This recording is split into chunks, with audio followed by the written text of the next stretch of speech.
మాట పలుకు తెలియనిది మాటున ఉండే మూగమది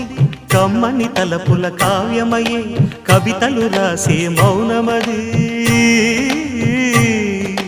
రాగల రోజుల ఊహలకి స్వాగతమిచ్చే రాగమది శృతిలయలరగని ఊపిరికి స్వరములు కూర్చే గానమది